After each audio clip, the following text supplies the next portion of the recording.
Hey there, Soulshine. It's Michelle the Miracle Maker here, and once again, YouTube was being a real pain about me doing my live video, so I'm uploading a recorded one. So let's talk about vision boards, but before I get to my tip for vision boards, I want to acknowledge that not everybody finds vision boards to be helpful. I liken manifesting tools to using your right hand and your left hand. So for me, I'm right-handed. So when I do things with my left hand, it's fast, it's easy, it usually looks really nice. Unless I'm being really fast, right? When I do things with my left hand, it takes me longer. And even being really slow, like my handwriting isn't very pretty, it just takes me forever to do it. And it doesn't usually even end up looking right in the end. I think of manifesting kind of like that. We all have tools that are easier to use than others. So my experiences, for the most part, they're loosely connected to your learning style. There are other factors that come involved, and there's a lot of different things. So don't hold it as a hard and fast rule that if your learning style is one thing, that's your manifesting style. It may not be true, but there's a higher chance if you are a visual learner that doing a vision board is going to be super powerful for you. If you are an auditory learner, then doing something where you're listening to yourself manifest is going to be very powerful for you.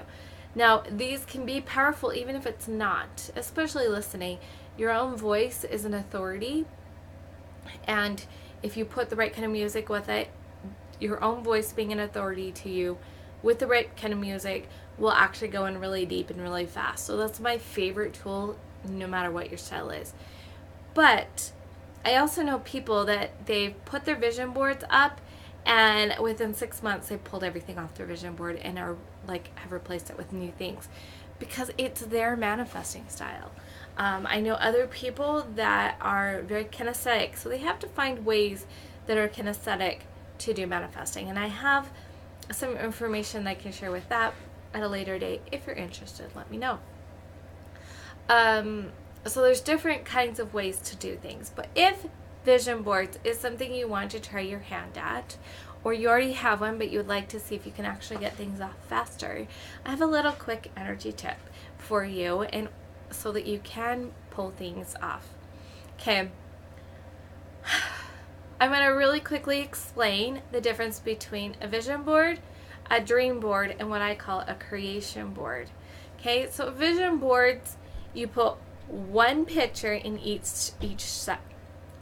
section. Usually people have like 9 sections. Some people will set it up like a bagua, which is the French feng shui map.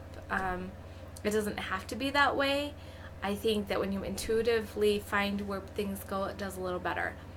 But you put one thing in each section, and that's your thing that you want to see happen in the next 6 to 12 months. So it's one thing in each section, short term, okay, that you are focusing your attention on. Your dream board is things that over your lifetime, maybe you want that 8-bedroom house, but right now you just want to have your own house, or something like that. So you have different things. So right now it's like, okay, what can I do in the next 6 to 12 months? What is my overall vision? And in your same areas that you would have in your vision board, you have in your dream board. And in this, you can put as many pictures as you want in each section. Because this is your overall dream. This is your, you look at it and you remember, these are some of the things that I'm creating someday in my life. These are the things that I'm creating in the next 6 to 12 months. Okay? So that's the difference between them. A creation board, for me, this is my own process and my own thing that I've created. I do what I call soul proclamations, where I write from my soul. It's kind of like channeling from my soul. This is what I want to create in a specific area of my life. The creation board is making visuals from the many different things that I am trying to create in my life. So financially, I have a certain amount of money in one bank account. I have another amount of money that I actually like to receive in a month, certain things. So I have like multiple pictures, and they're all things that are in my recording. But they're visuals of the things in my recording. In my relationship, it's easier to tell you what I have. I have a picture of my father because for the first time in years, I actually kind of want to attract a relationship with him. And so I've put a picture of him up. I've put a picture of me and my mom up because I would like to have a healthier relationship with her. I have a picture of my entire family, all 6 of my kids, plus my daughter-in-law and my grandbaby. They're all up there in a picture because I have a part of my relationship proclamation about each one of them, including my grandbaby. And I have a picture of angels to remind me of my divine team, that I have a father and a mother in heaven. That's my belief, that I have both. I have my Savior Jesus Christ. I have sisters that died before I was born. And I have all of my ancestors and friends and stuff. So there's a lot of angel team. I have a lot of ants, like the angel divine realm team, and I have an angel to remind me of that. I have some pictures of me dancing with my sweetheart, and a picture of the ring that I would like to one day have on my finger as I one day get married. So I have these, and so instead of a dream board, this is like the long term, like one day would be nice things. My creation board is things that I would like to see happen within the next 6 to 12 months, sooner if possible. Like, these are the things that I want to create, but instead of the one focus thing, it's just a visual reminder of everything that's in my proclamation. So that's, to me, what a creation board is it has little visuals of the things that I'm listening to. A vision board is what we want to talk about today. So let's talk about the vision board. If a vision board calls to you, if you are a visual person, spend time with your vision board every single day. Look at each section, and this is the tip that I have for you today. You can use in all 9 sections in one day, or you can rotate through them over a course, a period of 9 days, and then start over and do it again. What you'll do is you'll look at that thing in the one section, and as you're looking at it and you're thinking, I have this is mine, you are going to have buts and doubts and things come up that aren't true. There are a couple of ways that you can deal with this energy that is coming up. One of them is to write it down and throw it away. If you want to burn it, go ahead. Or you can just have a garbage can that you throw it away, and you just know that you write it down, it's gone from inside of you, and throw it away. This works really well for some people, but not for everybody. But it is one way, so that's one tip for you. If you notice that there is a same, like a pattern of something coming up a lot, and you just can't seem to let go of that idea, you can seek healing. I'm really awesome at getting the deep causes, like the past causes, pre-earth life, like you came into the world with energy from, whether you believe in past lives or you just believe in a premortal experience, whatever it is, you come in with this energy, and I'm really good at getting that stuff gone. I'm really good at getting your childhood, inner childhood work cleared up. I am also really good at doing ancestral work and that kind of stuff. So this is like my expertise. And so if you are interested in that, seek healing, whether it be from me or from somebody else. That's another way to deal with this kind of stuff, especially if it comes up a lot and you really aren't feeling it, especially for things like every single square brings up this sense of undeserving. Let's take care of that. Don't hold on to that energy anymore. You deserve it, and you deserve to know in every fiber of your being that you do deserve to have what you want. Okay, so that's where NLP, the energy work I do, other kinds of healing work, that's where you're going to do this work, belief work and deeper work. So that's the second tip, is seek healing if you need it. And then the last one is just really quick. This is called emotional freedom technique. I like seeing myself and my light went off. Um, Emotional freedom technique, also called EFT. It was begun by Gary Craig. Um, it's been around for a while. Probably at least, I don't know. It's been around for a while. Probably like 20, 25 years. I first learned about it in the mid 2000s, like 2005 or something like that. And it had been around for a little while before then. You'll also hear it called tapping. There are a lot of ways to use tapping, and the way that I'm going to share with you is for your vision board. So you're going to focus on a square, and you're going to say, I have this, and you're going to imagine this being true, and you really having it, and then notice the doubts that come up. And you're going to start tapping. Now, in EFT, there are some points on your meridians that are normally used. You can use those points if you know them. You can tap on top of your head, and you can tap on your heart. You can just tap on your hands.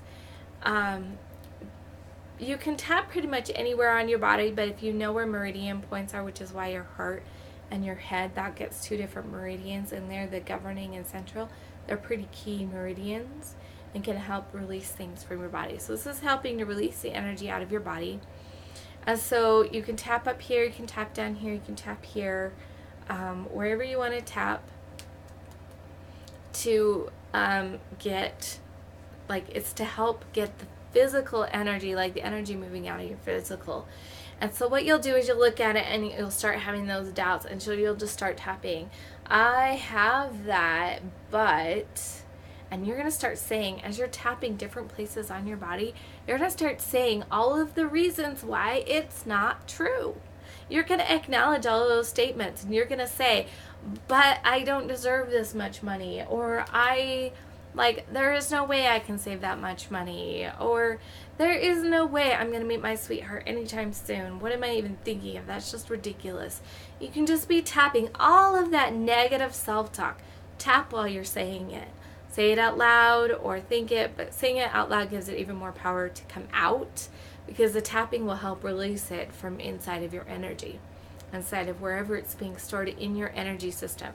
Because your meridians are all attached. They're attached to everything. They're attached to all your energy. They're attached to your chakras, which are attached to your auras. So if you start tapping on them anywhere, they'll, so like the top of your head is a really good one to tap, and on your heart is really good if you don't know the points. And you'll start releasing it. So you're just going to be kind of purging it. And just go until you keep just tapping until you can't think of any more reasons why you cannot have it. And when you feel like you're kind of stopped, then repeat the process, but this time you're going to say all of the reason you can have it. I do deserve this money. I work really hard, or I'm just really blessed, or of course I can meet a sweetheart. I'm a good person. I deserve him. Start putting in those positive energies and tap those in. So the first time you're releasing all the negative stuff and you're tapping to let it go.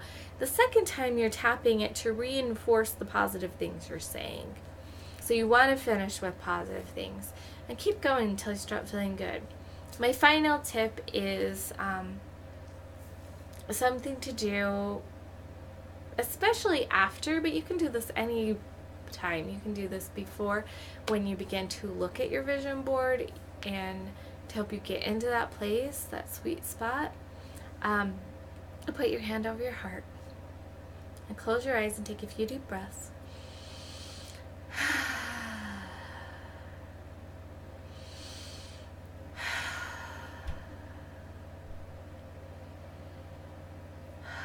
And now think of something or someone that you appreciate. And think of something or someone that you are grateful for. Think of something or someone that you have compassion for.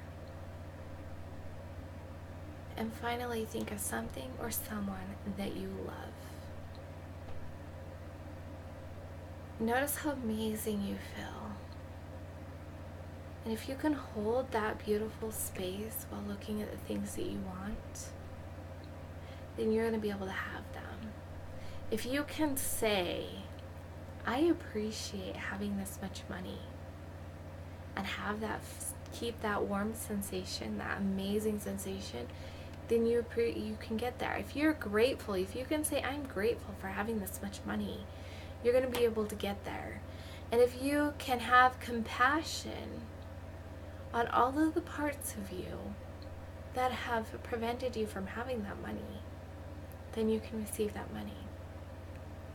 And if you have love for yourself and love for the money and the things that you can do with that money, I mean, like, think of the amazing things you can do with that money. And if you can still hold that place of love so that you're coming from, and everything that you do with your money is in that space of love, then you can have it. So if you can stay in that beautiful place, that wonderful heart place of love and compassion, gratitude and appreciation, while you're looking at your vision board, then you're going to receive.